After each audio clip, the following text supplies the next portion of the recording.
The history of Nauru is one of the most striking examples in world history of how geography, colonialism, and natural resources can determine the destiny of an entire nation.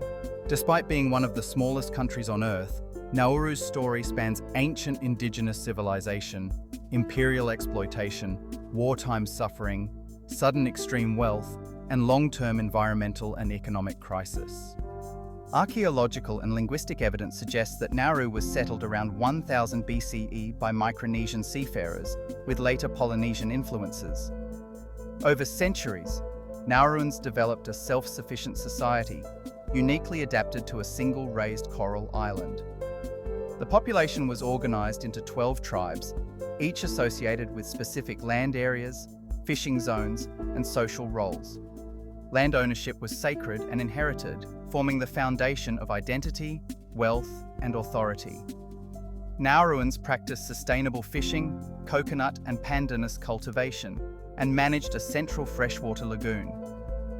Social harmony was maintained through kinship ties, oral law, and community responsibility. Nauruan culture before European contact was rich and complex. Religion centered on ancestral spirits and natural forces, while storytelling preserved history and tribal boundaries. Music, dance, and ceremonial gatherings reinforced social unity.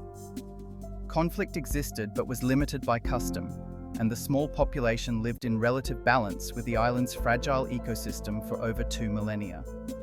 The arrival of Europeans in 1798, when British Captain John Fearn sighted the island, marked the beginning of profound disruption.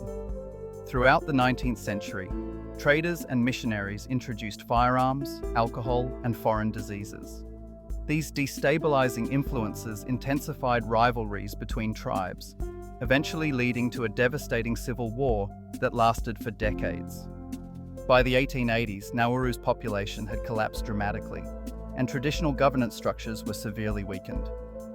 In 1888, Germany annexed Nauru as part of German New Guinea. German authorities imposed centralized rule, banned firearms, and restored order, but at the cost of indigenous autonomy.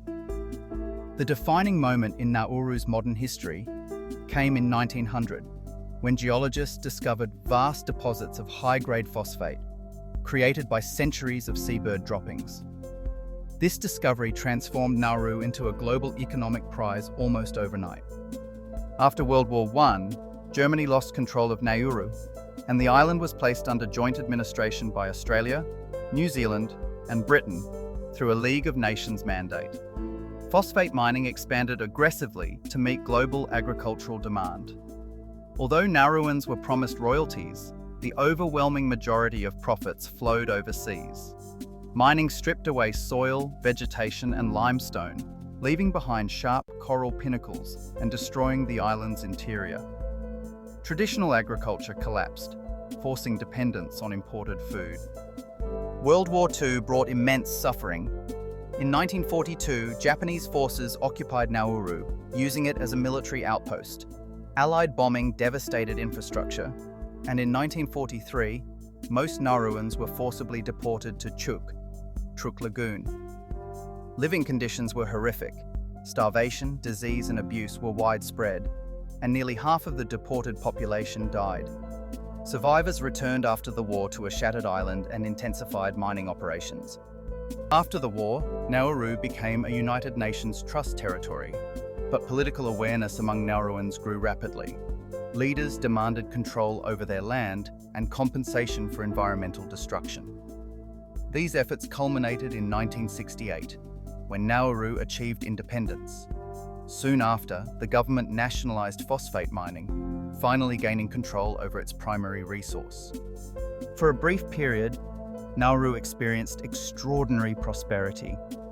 In the 1970s and 1980s, phosphate revenues made Nauru one of the richest countries per capita in the world. Citizens enjoyed free healthcare, education, housing, and international travel.